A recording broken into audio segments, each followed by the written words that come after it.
Before you can be able to transform your situation, you have to first of all transform yourself.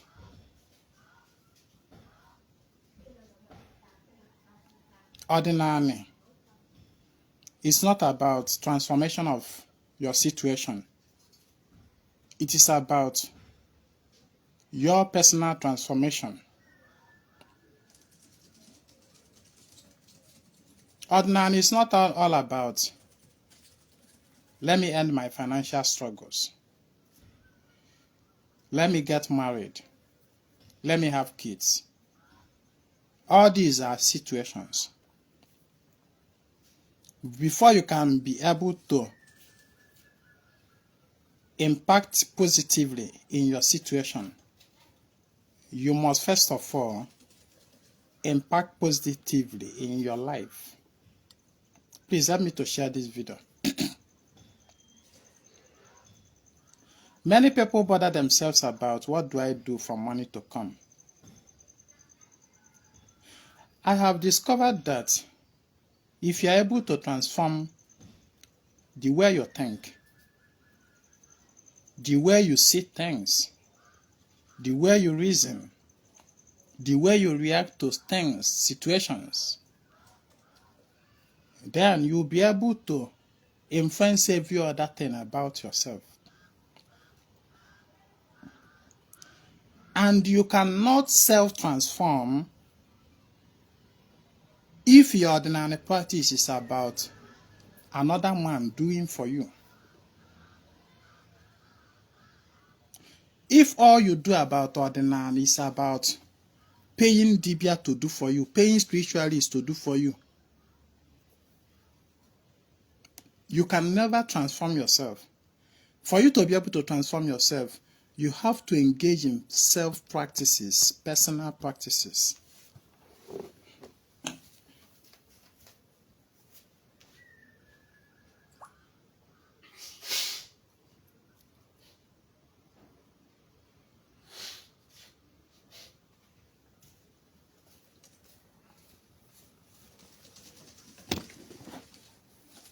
It is when you transform yourself through personal practices, you find out that all those things you are looking for, marriage, business progress, financial raise, and all that, you'll be able to achieve them. You cannot transform the outside without first transforming the inward. In as much as you may sometimes need to contract Dibia to do some things for you, Ezinwa Anaedo is letting you understand that ultimate Ọdịnanị, Ọdịnanị Igbo, which I do, is about self-practice, self-transformation through self-practice. There is no how what I do for you can transform you. It is not possible. There is no how what your mother do for you can transform you. There is no how what your father do for you can transform you. There is no how what Dibia do for you can transform you. At most, it's what they do can only impact in your situation, but not in you. I don't know if you understand them. There is no Dibia can do for you now to change your mindset. There is no Dibia actually get now to teach you or to make you to react to situations and to people wisely, intelligently. All these things are personal transformation through personal practices. At most, what Dibia do and your mother or any other person that is not you, what they do, the highest impact it can have in your life is what? Impacting your situations. But I'm telling you, your situation changing depends on you, not on what your mother do or your father do or what your mother say or your father say. or what your dibia do. No. It's not about your mother blessing you or your father praying for you. No. If you do not transform yourself, the blessing of your father on you is useless. The blessing of your mother on you is useless. The 1 billion naira Ajadibia do for you is nonsense. If you do not imbibe self-transformation.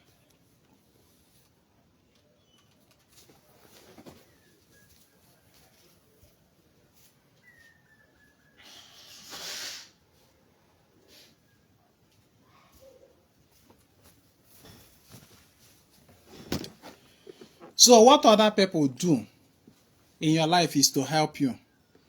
They are not the original actors of your life or directors of your life. That is the reason I always talk about self-practice of Ọdịnanị. That will enable you to experience that self-transformation. Before Ọdịnanị ebido lụbalụ gị ọrụ, you must embody it. Embodying something is you becoming that thing. You must become Ọdịnanị. You must become the spirit forces that you reference. You must embody them through one-on-one relationship over time.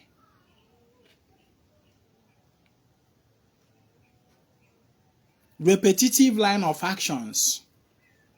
Or the undertaking over time. It's not just one blow solve it or something. No.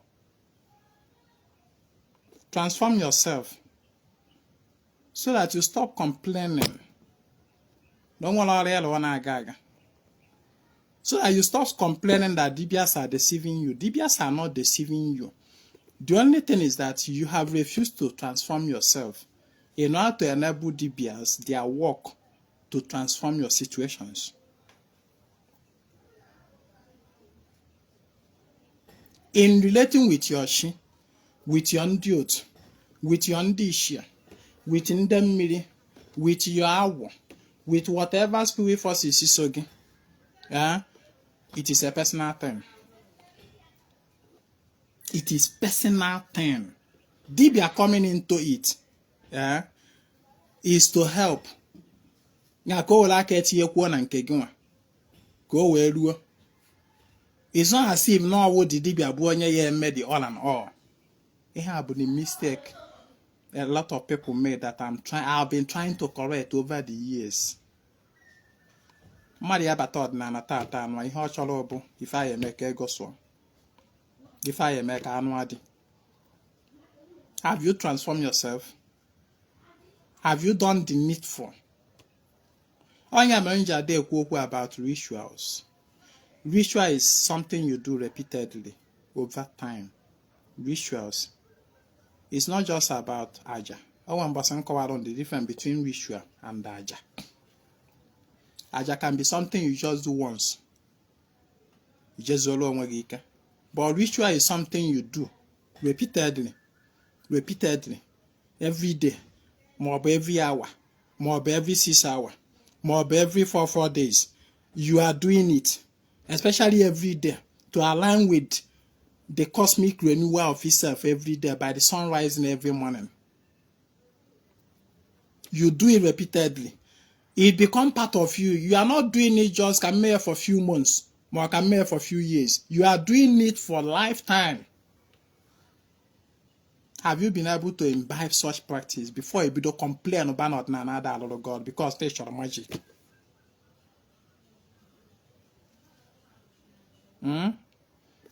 Imbibe self practices of Ọdịnanị. Let Ọdịnanị transform you. When Ọdịnanị is able to transform you, then transforming your situation is very small. It's minor. When you allow Ọdịnanị to transform you, you find out that your business, your finances will automatically be transformed. Your relationship status will automatically be made better. But everything begins with you. Don't think that Ọdịnanị is all about dibia. Melum dibia. Melum dibia. Melum. Do by yourself. Obugo this daily practice of a golfer. Obugo no also say no ke good. Ne go dear. Make out time. Obugo do 10 minutes or 5 minutes a day to call on all your spirit forces. Gonna fa bankata. If obuni yingwelo, iwodi echefa n'iru. Obuli ife onu ji wee bankata. Maka na ọ na-enwe ife eji n'aka, agenda eji n'aka wele akpọ meeting. Ya bugo no 5 minutes a day. Out of 24 hours yingwelo every day. Make out 5 minutes. Were that thing eji n'aka kpọkuo chi gị na mmụọ niile gị na fire. Ka ọ nọ kpaa nkata for that day. And if I ga-eji n'aka ya bụrụ ife a ga-eri eri ma ọ bụ ife a ga-aṅụ aṅụ. Ị na-aghọta? Ọ bụgo nnọọ nzu ka iji. Emecha atụchalụ nzu ahụ mapụrụ ofe atụchalụkwa obere ma gịnị too onwe gị n'ahụ ma ọ bụ itinye n'ọnụ. Ọ bụrụ na ọwa ọjị ịwa ya were nke fanyefa were nke gị ma gịnị taa, let there be communion. There should be communion. Communion is the highest form of referencing any spirit. Any spirit you are referencing and you don't commune with that spirit, there's no relationship between you and that spirit.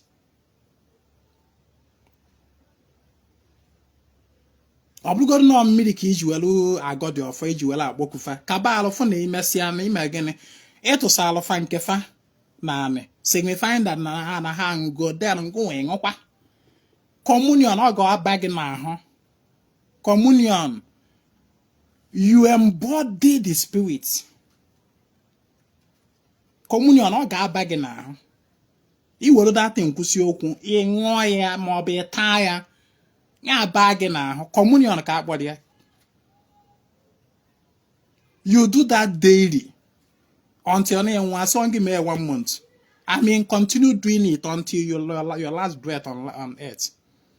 And they continue doing it whether my million or the genaba or the continue doing it. That is the essence of ritual. Continue doing it. Whether you are seeing the light or not, continue doing it. Of course, it's not possible that you'll be doing such a thing without seeing the light. Unless money draw seriously feeling. That is self-practice that will enable you to embody the spirit, embody your share, embody your agwe, embody all those through daily communion. I'll go now so say so that your Ọdịnanị will not always be about Ezinwa Ojuwabrona ndị dibịa arụkata mara mmụọ ọrụ. Ezinwa spend the gom not less than 10 million naira n'ọrụ mmụọ. Ndị dibịa ọrụ m na onwe ha nke m fụrụ ife. Ịjụkwa na onye ọkedu nke ị na-emekwa na your own. Ezinwa ana m aga ọfụma na ada m afụ ife. Ị naghị aga ọfọ ka ịfụ ife. Ị na-aga ọfọ maka na ọgịnị a necessary way of life. Just like you eat every day. Just like you breathe every day. You are not eating. You are not breathing. You breathe to have life. With life, you now work for money. You eat to have energy. With energy, you now work for money. You practice Ọdịnanị to be at peace with your spirit forces. I'm on a live video. You practice Ọdịnanị on daily basis to be at peace with your spirit forces. With you being at peace with them, you now work for money. I don't know if you understand. You are not practicing Ọdịnanị for money. You practice Ọdịnanị to achieve peace and union with the universe. So that when you now work for money, applying your acumen, your intelligence quotient, applying your energy to now make money, the universe will be able to respond to your desire. Asị ọnụ onye gọọji ego eju ya akpa ọwa asị. Asị ọnụ onye maa nzu ego niile dị n'ụwa abịara ya ọwa asị. Asị ọnụ onye gbuo isi ya ọkụkọ ego niile dị n'ụwa abịara ya asị ka ọ bụ ntụ. You do all these things to achieve peace and the harmony with yourself, with those spirits that you embody. Because embodying spirit is about peace with the spirit. So that when you now apply your other energy and all that to make money, you see money responding to you. Just like when you eat. Irienni asigi no nzu ada ebe anụwa ka ayawo ekpogido hipuo ya ebe anụwa ego abịa. If you made you mie, that is the reason you eat.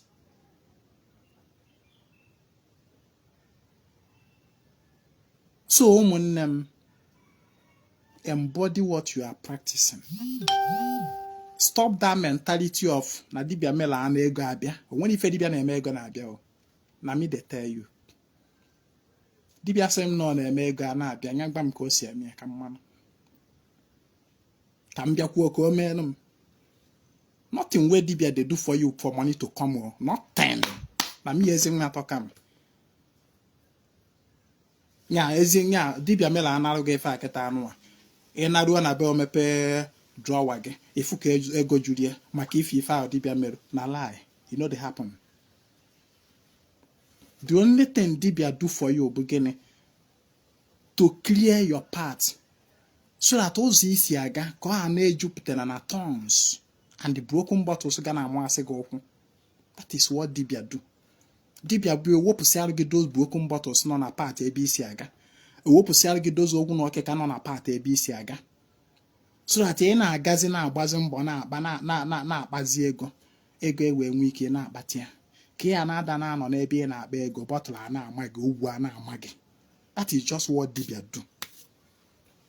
As per now ka dibia mee ka ọ ya bụ omenala ịnọzie n'elu bed be gị imepe wardrobe gị ego a na-adasịsị asị ka ọrụ.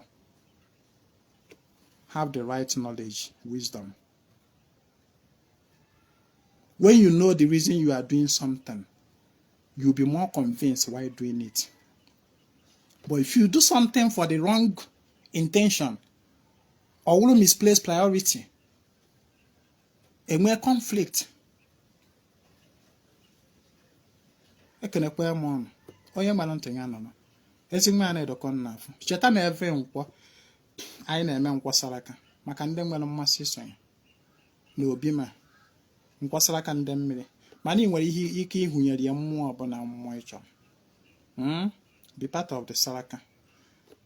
Ritual for the month of the current month anyị nọ na bụ February is still ongoing. Maka ndị nwere mmasị isonye. Chat me on WhatsApp 08032477868. Anyị adịghị eme magic. If anyị na-eme ka anyị nyere aka. If those bottles ogwu na ọkịka nọ na part gị ka anyị nyere aka wee wepụsịa ya. Ka ozi isi akpata ego wee duzialụ gị mfe. Ọ bụrụ na ife anyị ga-eme we automatically put money in your pocket. No. Ezinwa adịghị eme magic money. And onye ọbụla ga-abịa na mba ọzọ wee sị m Ezinwa I need money. Do charm for me. Do work for me. I need money. Maka chi ya mpịa blocking. Enwe ahụ anọrọ m nso bịa na obi m anụma wee call that nonsense. Mbulu ọfọ mpịawa gị isi. Ifu na ọbụla ọsọ iji wee ife ọfọ na-alụ abụla ọsọ iji wee kwuo okwu tie n'ala. Ejikwazi ọkpọ wela correct. Ụbụrụ nya onye ụbụrụ ya na-adụrụ oke. Ewelu ọfọ chie ya n'isi ụbụrụ ya reset ya by force. Ị na-aghọta? So anyị adịghị eme magic ego. Mana ihe anyị na-eme bụ gịnị? Anyị enye aka wee sụfuorụ gị ụzọ gwa mmụọ okwu on your behalf. Maka mmụọ na-anụrụ anyị okwu. N'ọnọ ndị bịa ka ọ ya adị ile. Ọ bụrụ ọnụ ofeke. Ekenekwa m ọnụ. My WhatsApp number remains 08032477868. My name is Ezinwa Anaedo. I come for a total restoration of Ọdịnanị Omenala Igbo.